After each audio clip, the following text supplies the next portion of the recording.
So once again welcome back to edu മന്ത്ര.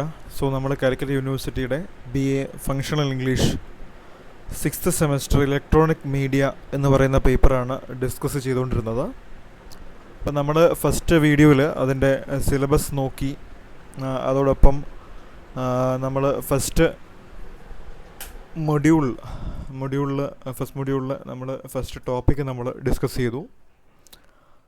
അതായത് നമ്മളുടെ electronic media എന്താണെന്നും അതിൻ്റെ കുറച്ച് ടൈപ്സും ബ്രോഡ്കാസ്റ്റ് മീഡിയ റൈറ്റിങ്ങിനെ കുറിച്ചും അതിൽ ശ്രദ്ധിക്കേണ്ട കാര്യങ്ങൾ, അതിൻ്റെ കുറച്ച് ടിപ്സും കാര്യങ്ങളൊക്കെ നമ്മൾ നോക്കി. ക്യാരക്ടറിസ്റ്റിക്സ്, അതിൻ്റെ പ്രത്യേകതകൾ അല്ലെങ്കിൽ അതിൻ്റെ ക്യാരക്ടറിസ്റ്റിക്സൊക്കെ നമ്മൾ നോക്കി. ഇനി നമുക്ക് ഇതിനകത്ത് പഠിക്കാനുള്ളൊരു പ്രധാനപ്പെട്ട ഭാഗം എന്ന് പറയുന്നത് ബ്രീഫ് ഹിസ്റ്ററി ഓഫ് റേഡിയോ ആണ്. ഓക്കെ, അപ്പോൾ റേഡിയോ എന്ന് പറഞ്ഞാൽ എന്താണെന്ന് നമുക്ക് എല്ലാവർക്കും അറിയാം അല്ലേ? നമ്മൾ ദിവസവും യൂസ് ചെയ്യുന്ന, നമ്മൾ ഡേ ടു ഡേ ലൈഫിൽ എപ്പോഴും യൂസ് ചെയ്യുന്ന ഒരു സംഭവമാണ് റേഡിയോ. ഓക്കെ, അപ്പോൾ റേഡിയോ എങ്ങനെയാണ് ആ ഒരു ഇൻവെൻഷൻ, എങ്ങനെയാണ് നമ്മളിപ്പോൾ കാണുന്ന ആ ഒരു റേഡിയോയിലേക്ക് എത്തിയത് എന്നുള്ളതൊക്കെ ഒരു ബ്രീഫായിട്ട് നമുക്ക് മനസ്സിലാക്കാനുണ്ട്. ഓക്കെ, അപ്പോൾ നമ്മൾ ഈ ഒരു ക്ലാസ്സിൽ, ഈ ഒരു വീഡിയോയിൽ ജസ്റ്റ് അതിനെപ്പറ്റി ഡീറ്റെയിൽ ആയിട്ടൊന്നും നമ്മൾ പോകുന്നില്ല.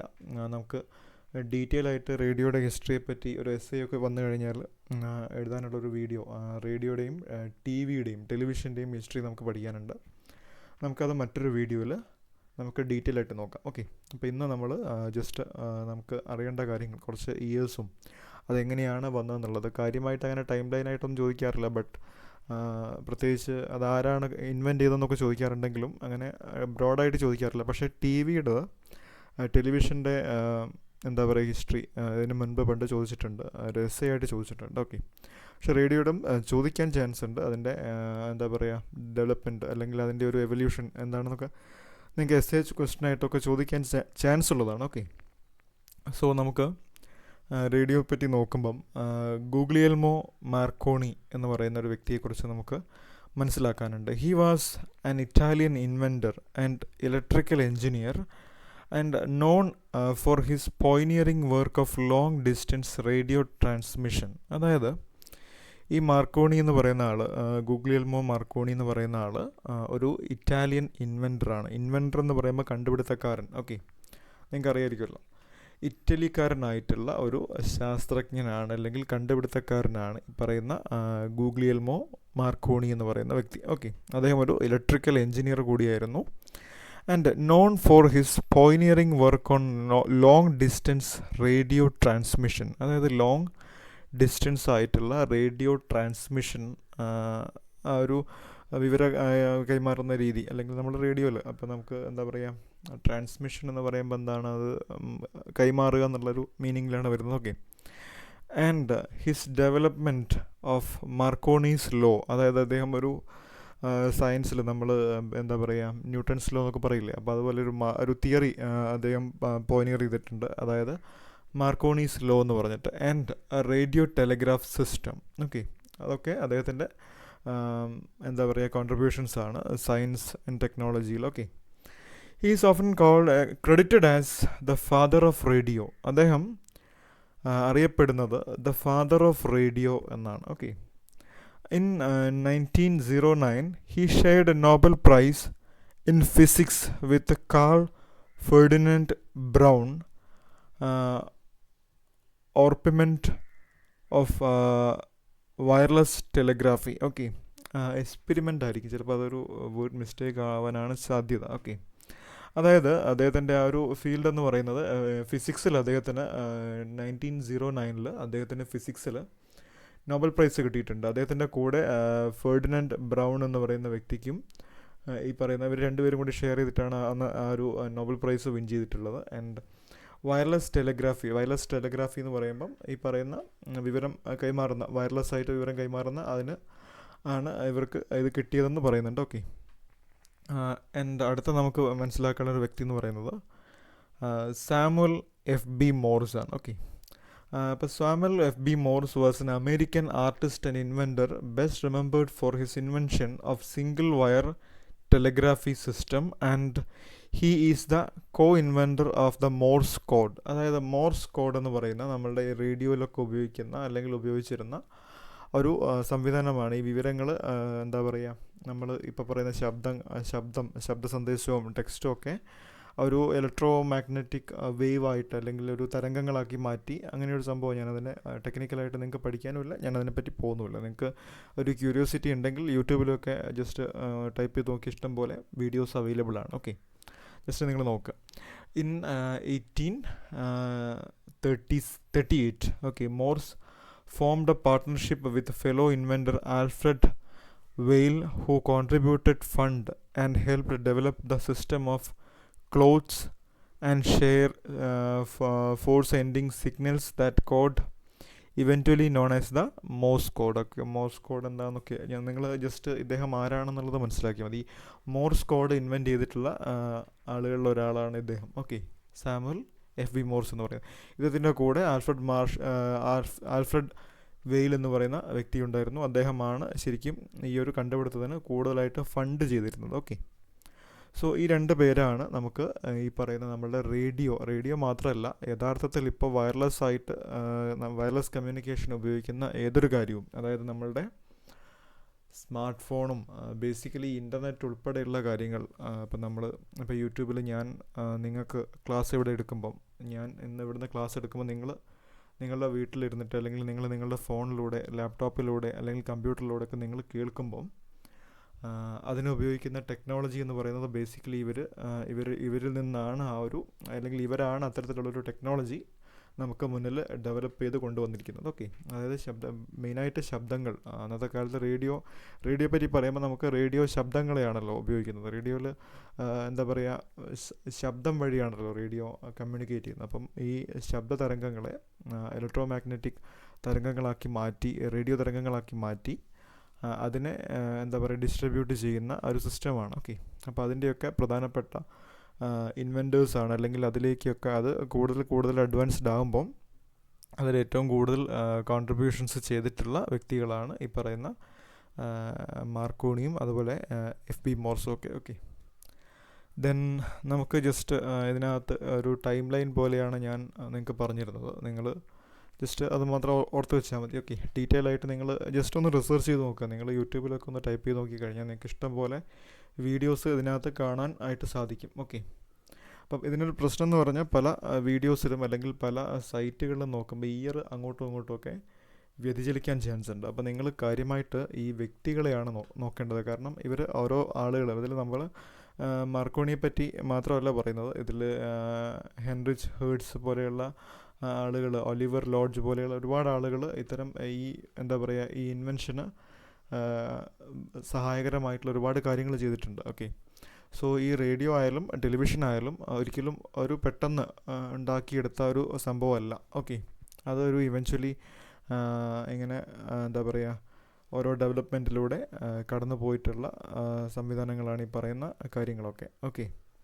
സോ നമുക്ക് നോക്കാം. Radio works by changing sound into waves. അതായത് ശബ്ദത്തെ തരംഗമാക്കി മാറ്റി കൊണ്ടാണ് റേഡിയോ പ്രവർത്തിക്കുന്നത്. Okay, the existence of which were proven by German scientist Heinrich Hertz after traveling through the air. The radio receiver changes the waves back into the original sound. അതായത് ഇത് prove ചെയ്തിട്ടുള്ള German scientist ആയിട്ടുള്ള എന്താ പറയുക ഹെർണിച്ച് hertz എന്ന് പറയുന്ന സയൻറ്റിസ്റ്റാണ് ഇത് prove ചെയ്തിട്ടുള്ളത്. ഈ പറയുന്ന നമ്മളുടെ റേഡിയോ എന്ന് പറയുന്ന സംഭവം അത് ശരിക്കും അതിലേക്ക് ഇൻപുട്ട് ചെയ്യുന്ന ഒരു സ്ഥലമുണ്ടാവും, റേഡിയോ സ്റ്റേഷൻസ്. നമ്മുടെ നാട്ടിൽ റേഡിയോ സ്റ്റേഷൻസ് ഇപ്പം നമുക്ക് ഒരുപാട് റേഡിയോ സ്റ്റേഷൻസ് ഉണ്ടല്ലേ.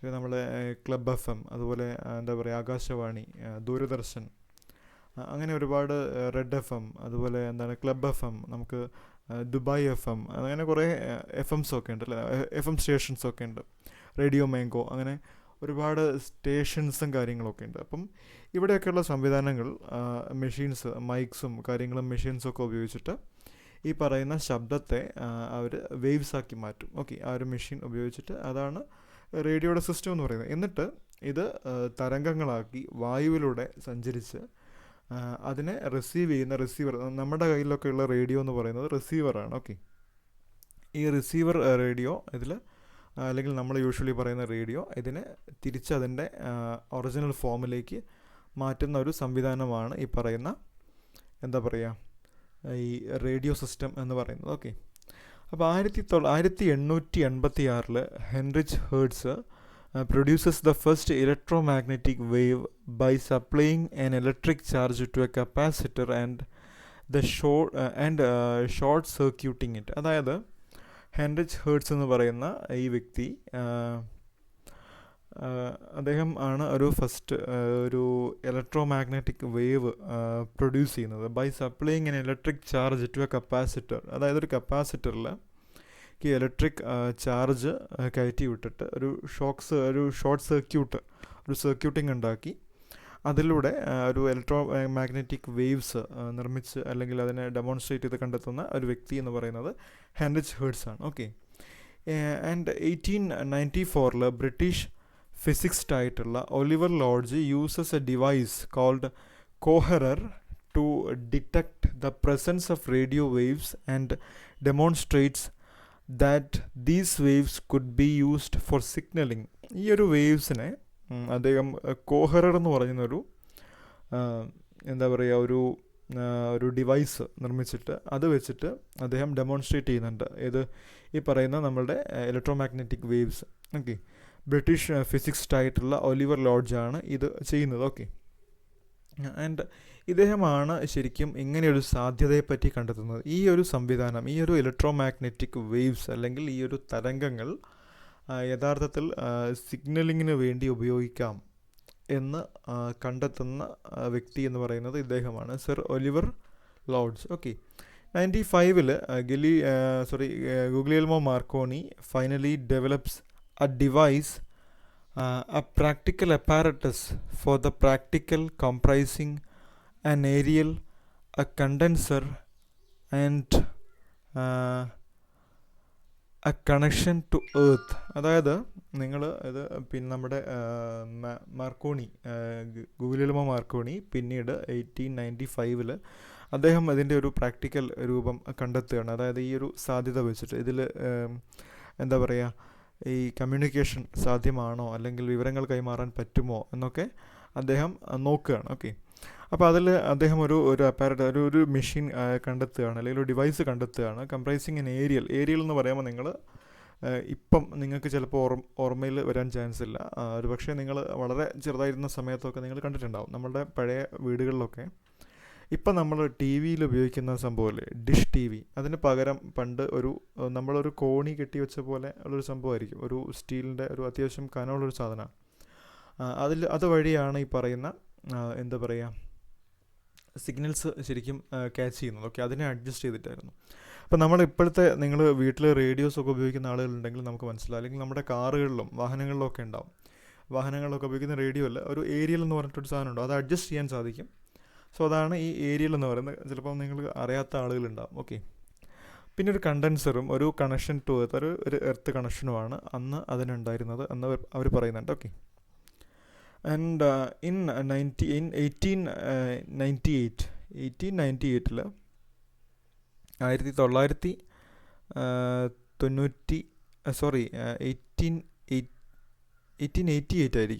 ആ ഒരു ഇയർ തെറ്റിപ്പോയെന്ന് തോന്നുന്നു.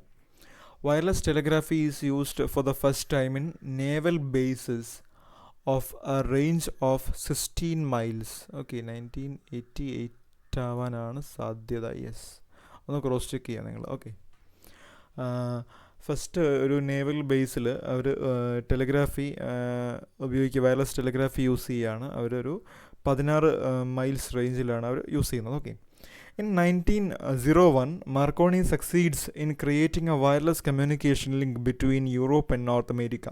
അതായത് 1901 മാർക്കോണി വിജയിക്കുകയാണ്. അദ്ദേഹം ഒരു യൂറോപ്പും നോർത്ത് അമേരിക്കയും തമ്മിൽ ഒരു വയർലെസ് കമ്മ്യൂണിക്കേഷൻ എസ്റ്റാബ്ലിഷ് ചെയ്യുന്നതിൽ അദ്ദേഹം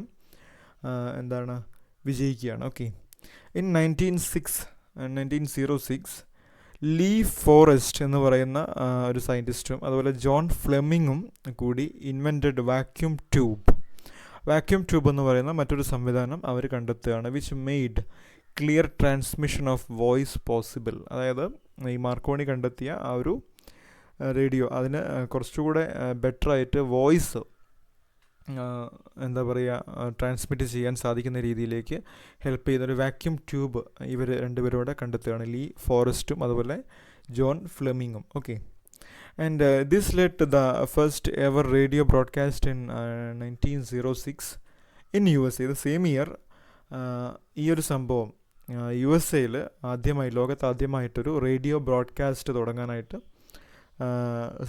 സാധിപ്പിക്കുകയാണ്, അല്ലെങ്കിൽ ആ ഒരു രീതിയിലേക്ക് എത്തുകയാണ്. അപ്പം ഇതാണ് ബ്രീഫായിട്ട് റേഡിയോയുടെ ഒരു ഹിസ്റ്ററി എന്ന് പറയുന്നത്. ഓക്കെ, ഇനി ഇന്ത്യയിലേക്ക് എപ്പോഴാണ് റേഡിയോ എത്തുന്നത് എന്നുള്ളതാണ്. ഓക്കെ, അപ്പം നമുക്ക് നോക്കാം. In India, the radio broadcasting was started by amateur radio clubs of then Bombay. അത് 1923 ഇന്ത്യയിൽ ആദ്യമായിട്ട് റേഡിയോ ബ്രോഡ്കാസ്റ്റിംഗ് ആരംഭിക്കുന്നത്. ഓക്കെ, അന്ന് അമേച്ചർ റേഡിയോ ക്ലബ്സ് ആയിരുന്നു ഇത്തരം കാര്യങ്ങളൊക്കെ റൺ ചെയ്തുകൊണ്ടിരുന്നത്. അപ്പോൾ അന്ന് നമുക്കറിയാം ആ ഒരു പീരീഡ് എന്ന് പറയുന്നത് കൊളോണിയലൈസേഷൻ പീരീഡിലായിരുന്നു. India was in the most of the part of India was under British rule. അപ്പം ആ സമയത്ത് ബോംബെ പ്രസിഡൻസി, ഇന്ത്യയിലെ ഒരു പ്രധാനപ്പെട്ട ബ്രിട്ടീഷ് എന്താ പറയുക ഭരണ സംവിധാനമായിരുന്നു ബോംബെ പ്രസിഡൻസി.